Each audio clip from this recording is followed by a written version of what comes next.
Good evening, everyone, and good Yom Tov again. Yutes Kislev. Today is Yutes, the night between Yutes and Chav Kislev, the 19th and 20th of Kislev, which is to celebrate the release of the Alter Rebbe, and it's called the Rosh Hashanah for Hasidus. And it is a day that we celebrate, and Alter Rebbe said, when we rejoice on this day, he will come and he will help us out from our straits to bring us to good places. And the Alter Rebbe said that he was released when he said in the Tehillim the words "Pada b'sholem nafshi," redeem my soul in peace. And this is these words of Tehillim, chapter 55. We made a song every Farbrengen of the Yutes Kislev. We sing the song Pada b'shalom. And we're thanking Hashem for redeeming my soul in peace. And the song ends up with a very joyous dancing of Va'ani eftach bach, I trust in you. Va'ani eftach bach, Va'ani eftach bach. And that really ties in to the topic that we're discussing Be'ezras Hashem tonight. This week, Parshas Vayeishev. The topic is a Jewish success story. It's not you, it is him.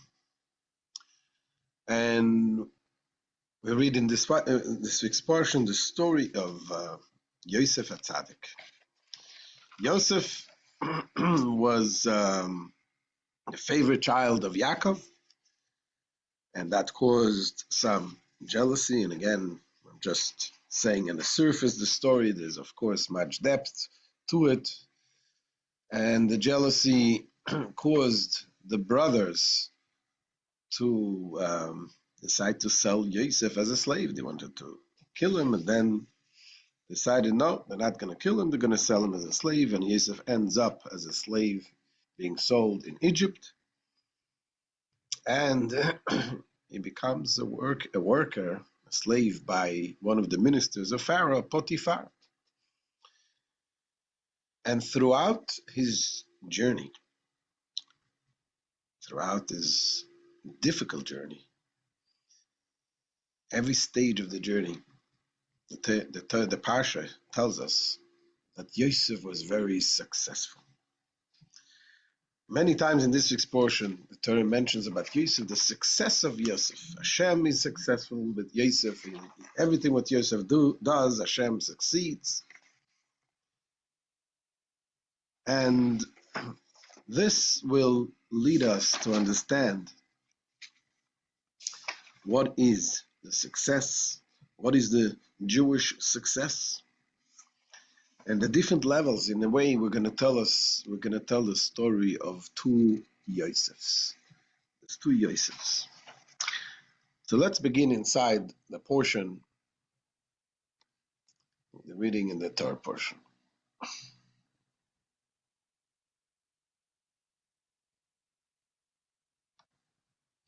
Okay, the Jewish success story, it's not you, it's him.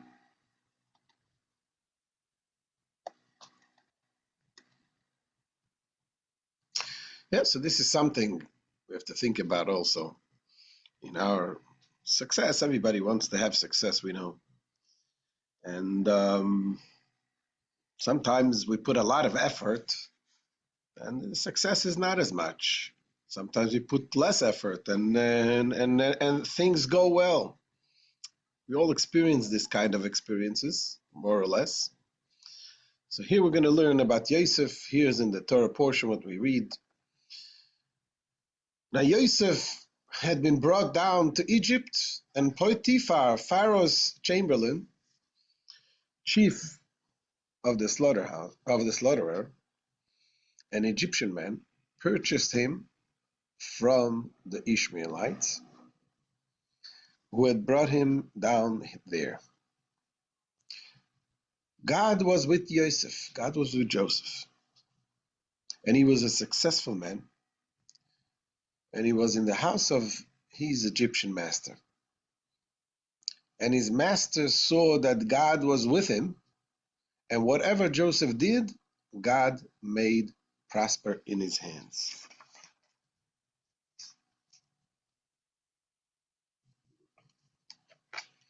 And Joseph found favor in his eyes, and Joseph served him, and Potiphar appointed him over his house. And all he had, he gave into his hands. Now it came to pass that since he had appointed him over his house and over all that he had, God blessed the house of the Egyptian for Joseph's sake. And the blessing of God was in all that he had, in the house and in the field. So he left all that he had in Joseph's hand. And he knew nothing about what was with him except the bread that he ate. And Joseph had handsome features and a beautiful complexion. So we see here as he's being sold as a slave, but he takes things, whatever situation he finds himself, he makes sure that he's doing his best. And is acting his best, is succeeding in what he does, to be productive and to be helpful. And he's being promoted. He was being promoted, became the chief of staff, and to the point that eventually his boss trusted him fully. He had so much success, he didn't even bother looking at the books to look after him if he's doing a good job or not. This is the Abarbanel is teaching us this teaching. He says this is what it is meant. This is what it means when it says that Potiphar left all that he had in Joseph's hands. Potiphar stopped keeping track entirely. That's the meaning of he knew nothing about what was with him. Earlier it says Potiphar appointed him over his house, and all he had he gave into his hands, meaning he entrusted him with managing the storage and resources, but still kept tabs and expected regular reports. But once Potiphar saw Joseph's success and integrity, he gave up all oversight. Potiphar no longer required any accounting from Joseph at all. So later on, things turn for the worse. Potiphar's wife, she gets involved. She's attracted to Joseph, tries to seduce him numerous times. Joseph refuses, and then she accuses him falsely of trying to harm her, and he's put into prison.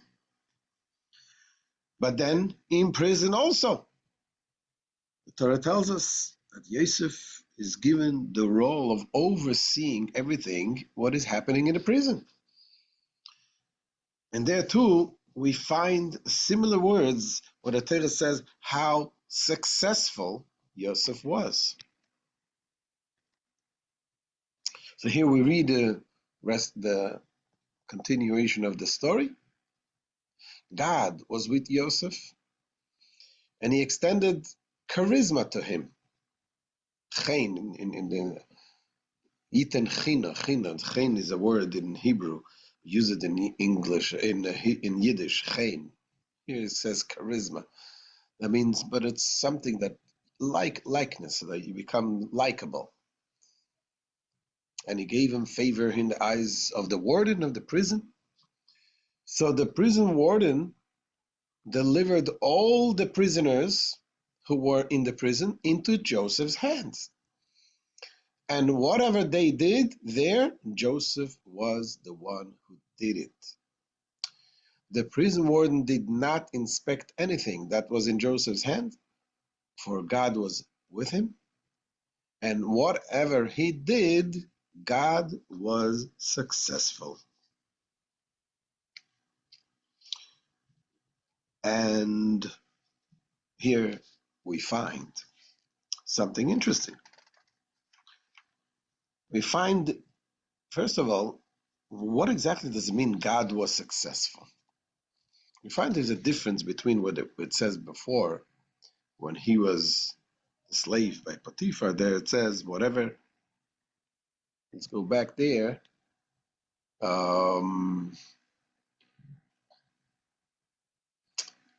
In verse 3, it says, and his master saw that God was with him, and whatever Joseph did, God made prosper in his hands. And here, the word prosper also in Hebrew is matzliach, which means also successful. That God made him successful. But who was successful? Joseph was successful. But in this verse, when Yosef is in prison, it says that whatever he did in the last line, we see God was successful. So, okay, so what exactly does it mean? So here we see the differences. God was with Joseph, and he was a successful man. But then when he was incarcerated, it says God was successful. So basically, God gets all the credit, nothing to Joseph. So those are the questions we ask. Why does the Torah describe Joseph's success as his own success in one place, but attributes it to God in another place? And the question is, whose success is it really? Is it his success or is it God's success? And we're saying God's success. What does that even mean? What does that even mean? We're saying God's success. So to answer this,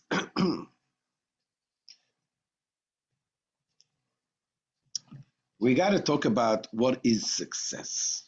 Okay, what is success? When your field produce crops, when money is transferred into your account, when your store attracts customers, when we realize that success really is Hashem's blessing. Everything what you do, it is, you find the success is when you realize that whatever happens is Hashem's doing. As this verse says in Proverbs, it says, Birkas Hashem itashir. God's blessing will bring riches, and toil will add nothing to it. In other words,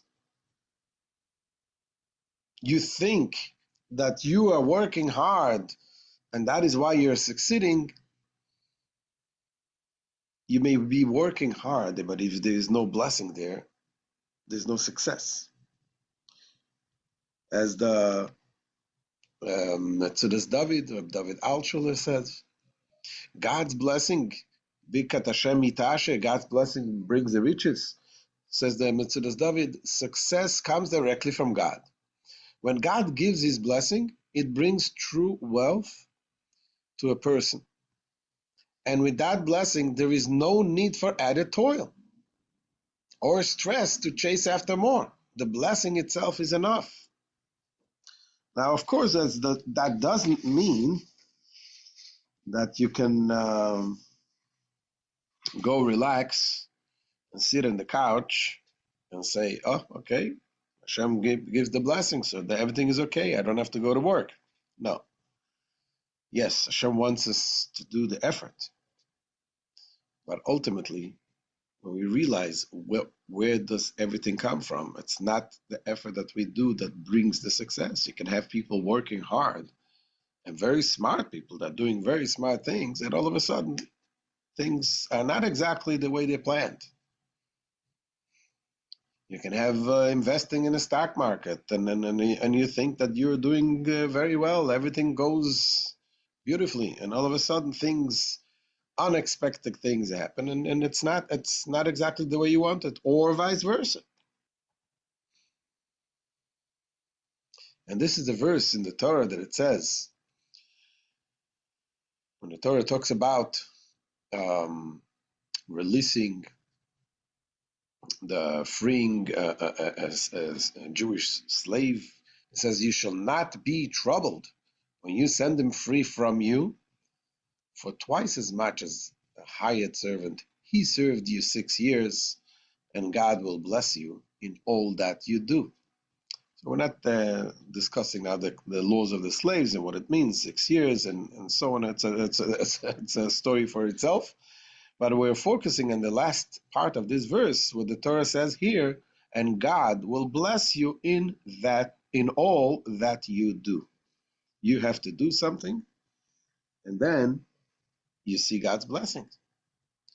As the Medrash tells us clearly, perhaps we can sit around all day and do nothing, says the verse adds, in all that you do. So we got to make sure that you do something. But in the same time, we realize that everything is in Hashem. Just like the sun shines. The sun shines and gives us energy, gives us warmth, and does so many good things to this world. Are you gonna say that the sun is the one to thank? You gotta thank the sun because of giving us? No, the sun is not the one to thank. It is Hashem bringing the sun. The sun is a tool. So everything, the success that is happening, is in a tool in the hands of Hashem. That's what the Rebbe Rashab, the fifth Lubavitcher Rebbe, in Kuntres Hamayin says as follows: crops grow through the sun and the moon, but these are only messengers of divine influence. They have no power to help or harm on their own, and they function only by God's will. The same is true of work and livelihood. The job is only a garment, a vehicle. The actual sustenance comes from God. A Jew never sees the business itself as the source of income. He or she knows with certainty that it's God who provides. And the business is just the channel through which the blessing comes. So this is something that we need to internalize. Because it's easy to say, to talk about it, but when you internalize it, you realize that the blessing that you do, the success that you have is Hashem. It's going to change your attitude towards everything. It's going to change your attitude towards waking up in the morning and going to shul, or anything you do, doing things in a Jewish way. When you think that whatever you do brings the success, the way your wisdom and your smartness and your trickery brings your money, then yes, you're going to find all the tricks in the book to try to make another buck. But when you realize that everything is Hashem, and you know the same God that told us to keep Shabbat, the same God that told us to keep kosher and do all the good things and deal honestly in the business, that is the same God that gives us the blessing for the business. Then everything changes. So it's about how much you internalize it. They say there was a Jewish tailor that came from the shtetl, and it came to and opened up a tailor shop, and he called it Schneider. Schneider in Yiddish is a tailor. Then he figured he wants to have a little more success. He asked his rabbi, how do I do it? I want more success. He says, listen, maybe you change your business. Get Hashem involved also in the business. It says, you say Schneider, you're the tailor. Make Hashem and Schneider. So he changed his name of his business, Hashem and Schneider. And then he moved to the big city. The business didn't go. So he comes to the rabbi. The rabbi tells him, maybe you got to change your name. People don't understand Yiddish. You got to change it to English. So he changed it to Lord and Taylor. Anyway, that's a joke. So he's talking about success. Talking about success. What is really success? True success is when things go beyond, when you realize it's not something that is expected.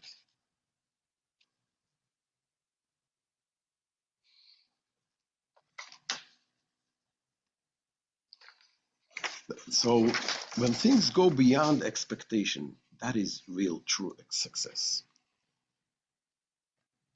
Tzemach Tzedek, this is the first before the Reb David Kimchi, the Radak, explains in this word. He says, the idea of Hatzlacha, which means success, is well known. It means that good things are set in motion and reach a person smoothly, without delay or obstruction. A similar usage appears in the verse, and they crossed the Jordan. In Hebrew, they crossed. They say, Vetzalchu comes from the word like Hatzlacha. So the word Tzalchu means crossed, but it means crossing in a totally unexpected way.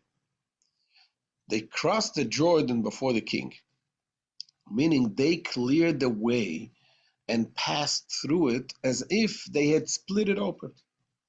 So we're talking about Hatzlacha is something way beyond. As the Tzemach Tzedek says, in the Kabbalistic terms, what is Hatzlacha? What does success come from? We say it comes from the mazel. What is mazel? There's a Yiddish song, V'nemt men abisa lemazel, v'nemt men abisa leglik. Where do we take a little mazel? Where do we take a little luck? So, yeah, we say to be successful, you got to have a good luck. Some people have, they say they have the golden hands. Whatever they touch turns into gold. And some people, they may be smart, but it's not working as good. So they say, what is it? It is the luck. But of course, by us as Jews, we understand that the luck is a deeper meaning. It's something, there is a higher spiritual source of blessing for the person. And the question is, how do we access it? That's what we're going to discuss. So here it says the Tzemach Tzedek, the third Chabad Rebbe, it says one could say that Hatzlacha is related to mazel. That's why a successful person is called a bar mazel, or in Yiddish, glik, abisale glik. This reflects the quality of Yosef. Okay, that reflects the quality of Yosef. Why? Joseph represents a level that transcends logic and calculation. His root is from a place beyond the grasp of reason. And that's the essence of true success. It is something, it's not something reason. It's beyond reason. It is Hashem's bracha.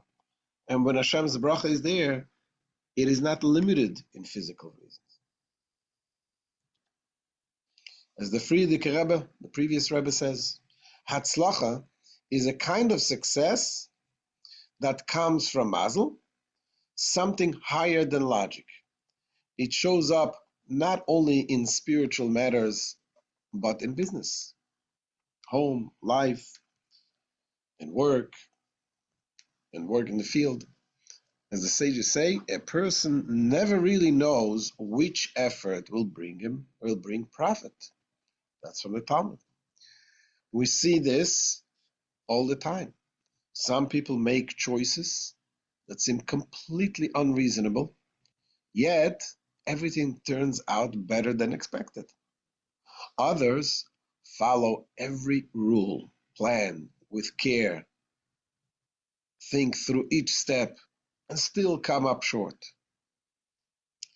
So real success flows from a place beyond reason.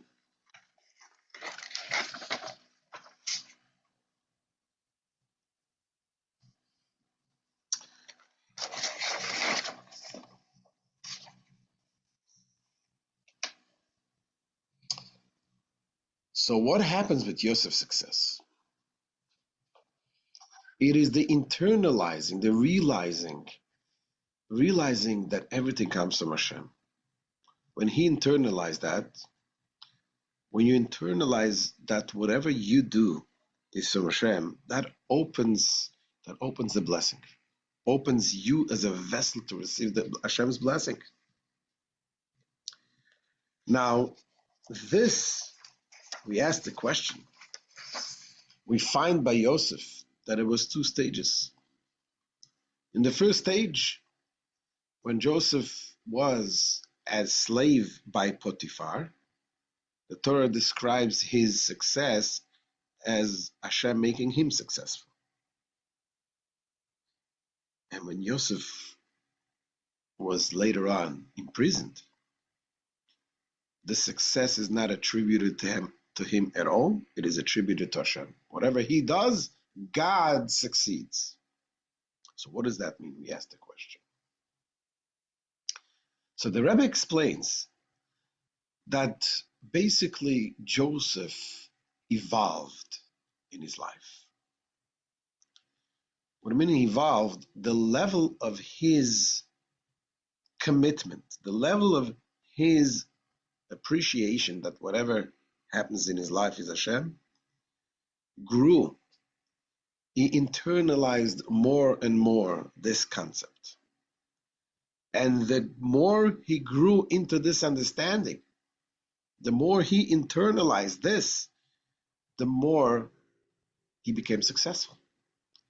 Hashem, he allowed more Hashem to shine through him. So in the beginning, when he was at Potiphar's home, he was a slave. Now, in Jewish terms, a slave, in the Torah ways, it says a slave, whatever a slave does, goes to the master. And again, we're not going into the laws of slavery, why and how, but the concept of the slavery here is that the person does not really have doing things for himself, he does for the master. But still, it doesn't mean that is not doing. There is something that the slave is doing. He is being successful. There is the personality of the slave, and he's trying to appear to be the best, and he enjoys when he sees that the master, whatever he does, succeeds. He has pleasure of it. Then there is the next level. There is a prisoner. A prisoner is much worse than a slave. He's completely tied up. He doesn't have his own doing at all. Whatever he's doing, he's being forced to do. So it's not even he's in his own doing. So we're going to talk about it in the terms of Jewish law, but then we'll see how Yosef applied it to his life. You see, in the Jewish law, there's the concept when it says ones rachamana patre. A person who does something forcibly is exempt. If you do something, you're forced to do something, you're not liable. If somebody pushed you onto the wall on Shabbos and you pushed the button and the light went off, you're not liable. If a wind blew you and you hit something and you broke, you're not really liable. But there is a deeper understanding in what that means. Is that honest, someone who's doing something forcibly, the action is really not attributed to the person. It's not considered like you're doing something. It's somebody else doing. It's not you're doing. Okay?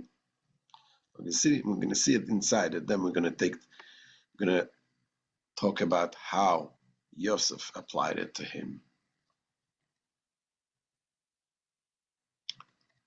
So this is what it says. Ones Rahman Patra, it says the Talmud. God exempts one who is coerced to do something.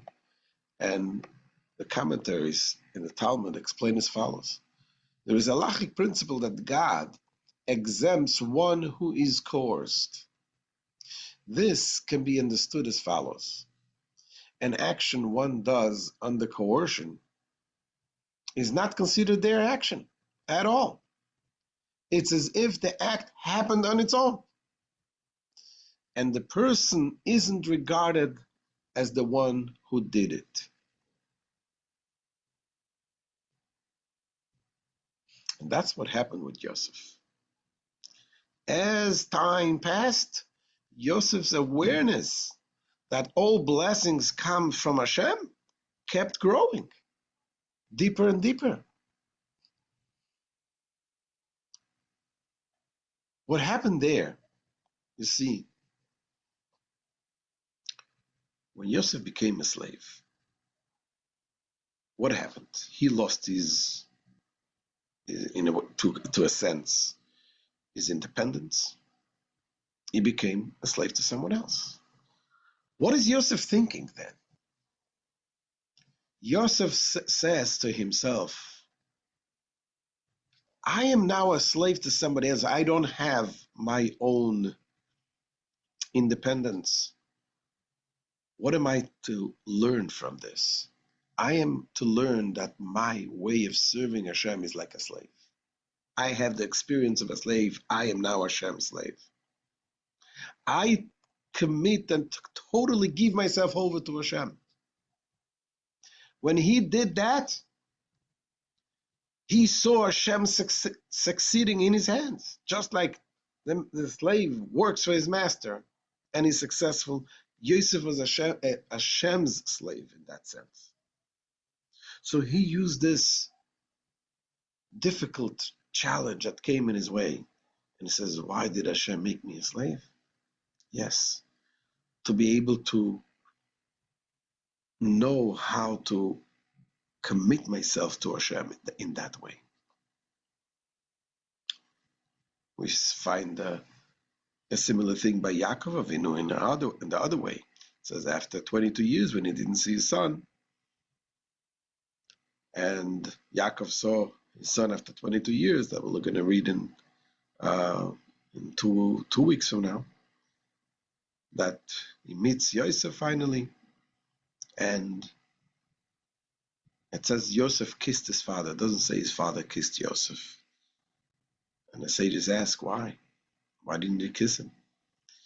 And they say he was in the middle of saying the Shema. Out of all the times of saying Shema, you couldn't find a better time. Now you're meeting your son after not seeing him for 22 years. So the sages explain that Yaakov saw an opportunity. He felt such a powerful love when he saw his son Yosef after 22 years. He says, I experienced now an exceptional love, something I didn't feel. I never experienced such a love. I want to use this feeling to say Shema Israel, loving Hashem, using this to love Hashem. And so in the other way, here, Yosef also sees every opportunity, whatever happens in his life, as something that helps him grow in his connection to Hashem. And that's exactly what happens the next part of his life. And the next stage in his life, when he's not only a slave, but he became a prisoner, when he loses all control. That helped him also to internalize even more that deeper connection that he has to Hashem, relinquishing any control and saying, Hashem, you are everything. And he really felt it and he really meant it. It was really real with him. And that is why when the Torah says by Yosef that Hashem succeeds, as if not attributing any to Yosef, because that's exactly what it was. The miracles, their success was in such a big way that it was revealed, that it was open, known to everyone that this is Hashem's success.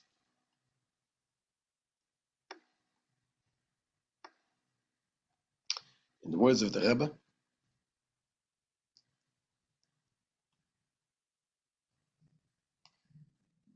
says the Rebbe, even after a person reaches a place where they are totally given over to God, there is still the reality of their own hand, their personal effort.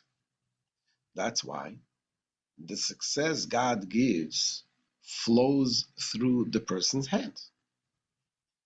It's divine success, but it shows up in a way that matches the person's own action and effort. That is the first stage of Yosef when he was a slave at Potiphar's home. When Joseph was put into prison, it brought out in him a complete loss of self to God. He became like nothing, completely nullified. He became completely nullified. That's why the success he experienced came in the form of whatever he did, God was successful. It doesn't say Joseph was successful, it says God was successful.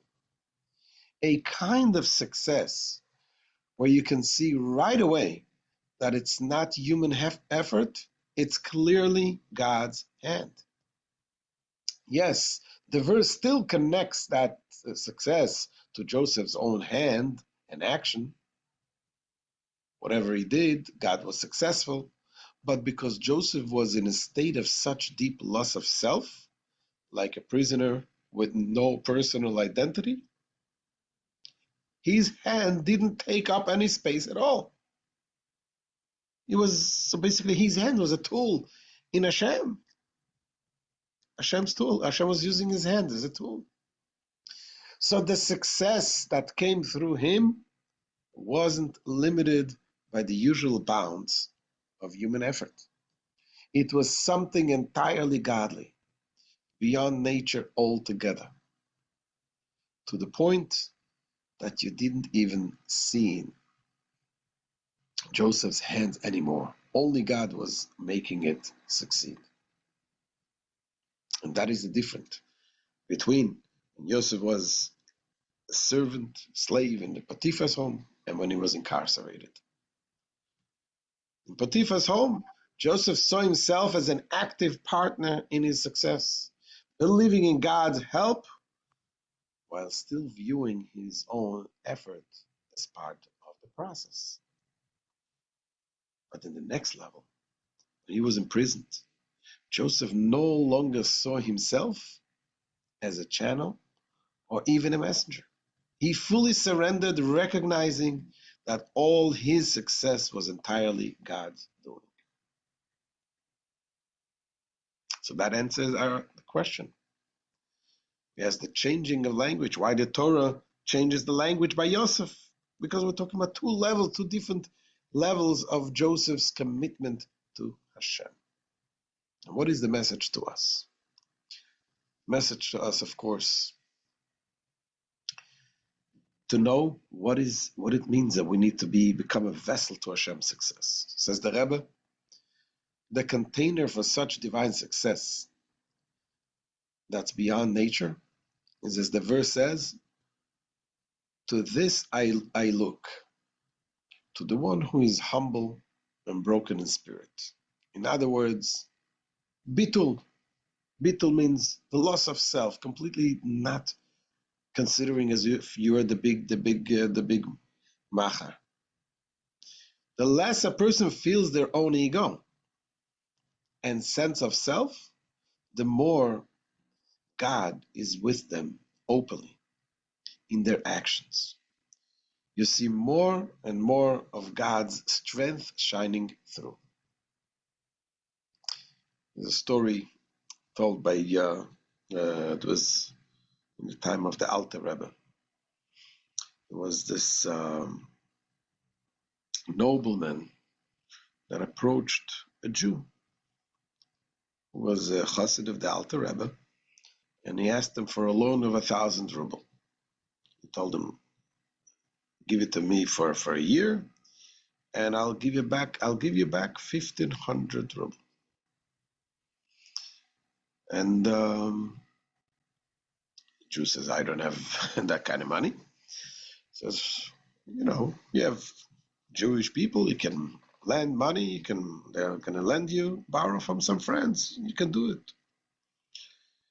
So he went to ask the Alter Rebbe whether to do it. The Alter Rebbe told him, you can go ahead, Hashem will help, will be successful. And he was very happy, making 500 ruble, just like that, is not much effort. He was very happy to do it. And he goes, he gets the money, gives it to the nobleman, and he insists, before he gives him the money, that he should write a contract to make sure that everything is documented. Okay? And he does that, and he goes back home, and the people here, they ask him from time to time, what's going on, how's the thing? And he says, everything is under control, it's all going to be good, don't worry, not to worry, everything is under control. And a few months later, I think it was a month before the time to collect, so he travels to Petersburg. St. Petersburg was the capital at that time. That nobleman became already assistant in the government, something. And he comes to visit, and the guy brings him in and invites him inside. And before you know it, the guy gets the soldiers to arrest him. And they send him to Siberia, no questions asked. He disappears without a trace. And this chassid became so depressed, working there, hard labor. For 3 weeks he was there. And 3 weeks later, there was the Tsar's wife had a birthday, and in honor of her birthday, they pardoned 10 prisoners, and he was amongst them. And they sent them all to Petersburg to thank the Tsar's wife. And when it came his turn, she asked him, why were you in prison? And he tells her the story, and she was very offended. She didn't believe him. This is what her minister, whatever, the worker in the government, that's what he would do. And so he produced the document. So she went and she asked this nobleman to write something, whatever, to copy a document. And then she took and compared the handwriting, and she saw that he was right, that this is actually his handwriting. In the beginning, she approached him, she confronted him. How did you do it? He lied about it, and then they brought him in, the Jew, and she saw his reaction, his surprise, his shock, seeing the Jew right there. And basically, he realized what she did, and she rewarded the Jew, and he went back home with not only the 1,500 rubles, but much more. But then he came to the Alter Rebbe, and they told the Alter Rebbe what happened. He told him, yes, it was, he saw he got the money, but he says that the pain was not worth it. The suffering was not worth it. So the Alter Rebbe told him, but you were supposed to see success without suffering.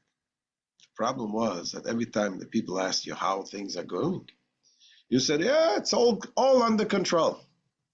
It's all under control. You should have noticed, you should have recognized that everything is from Hashem. And the suffering was there to bring out that this was from Hashem. So Yosef went through the sufferings.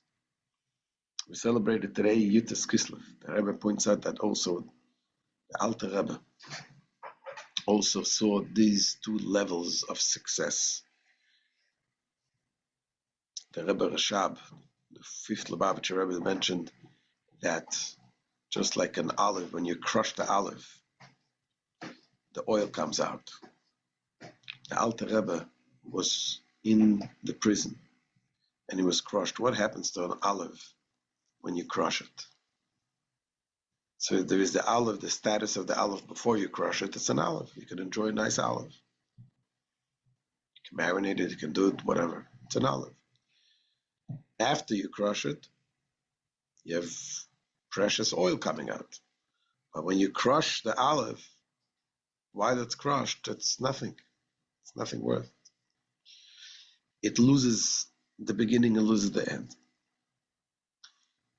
So here the Alter Rebbe was in prison. Before he was in prison, he taught Chassidus, but to a certain extent. But in prison, the pain of the Alter Rebbe not being able to teach Chassidus, not being able to teach Torah, and the threat of that everything will stop, that was caused so much pain. But then,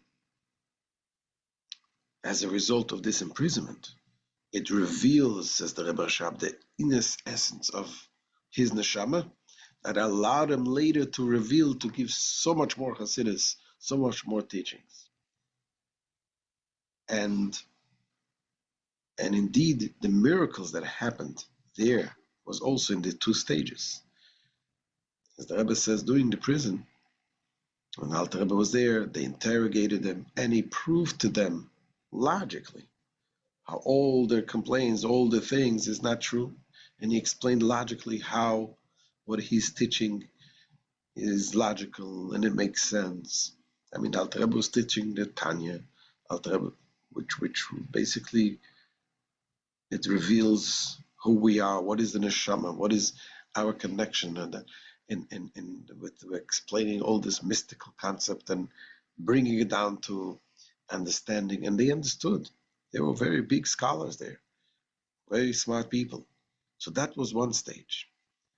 But then Alter Rebbe wrote after he was released, he says the release from the prison was in such a way that even those who imprisoned him, they all admitted that all of this was miraculous, was beyond any human nature. So that imprisonment brought out this in them. This was, you see that people who were in Gaza, the hostages. Today was one of the people who was a hostage today in Moscow. He had a bris. Got the name. They gave him a name, a Jewish name, Zalman Zelig. I think that he adopted a Jewish name. And you saw the connection with Hashem that came out as a result of the sufferings. But to the lesson that we take from this in our life is the more we internalize that whatever we do is Hashem, the more bracha, the more blessing we see. You can have the first stage of Yosef, realizing everything that whatever you do is Hashem. Yes, you're doing, but you're giving tzedakah. You're saying Hashem is helping me. It's not me who is doing.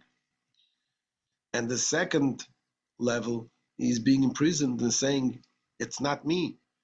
If Hashem gives me rules, I cannot do on Shabbos, or I cannot go to certain parties because I'm a Jew. Yes, that is the way, committing to Hashem. And that is the way it brings out the success, it brings out the bracha, brings out the hatzlacha. So may Hashem help that we all should see real, true success in our lives.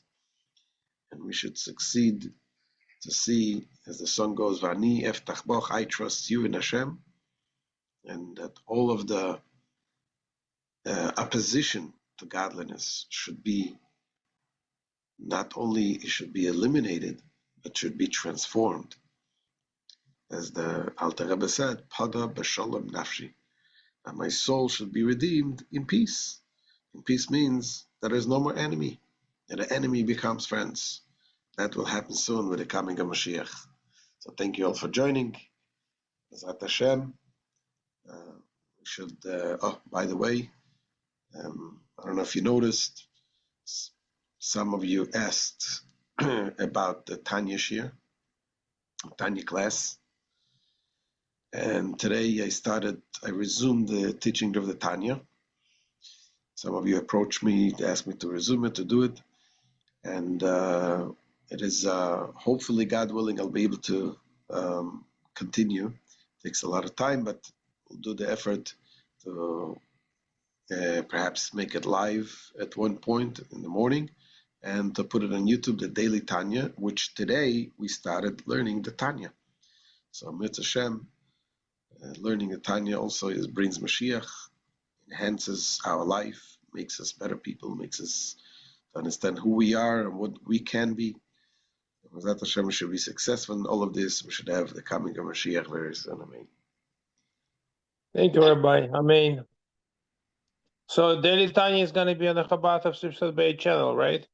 Yeah, I already posted today's lesson. Today was the Alter Rebbe, the title page and the introduction. The Alter Rebbe's the approbations of, and tomorrow is going to be the introduction. Tomorrow and the next day, and in 3 days we start the Tanya, the actual Likutei Amarim. Mazel tov. Now I have a proper podcast to listen while I'm making my breakfast. Bezrat Hashem. Well, with Hashem's help, we'll be able to do it. Amen. Thank you, Rabbi. You're very welcome. Thank you, Rabbi Cohen. You're very welcome, Naomi. Good to see you here. Thank you. I missed your class. You were talking about the Tanya class? Yes. Oh, it's on YouTube. You can go if you have time. Yeah, I am. I'm going to do it. Good. All right. Appreciate it, Rabbi.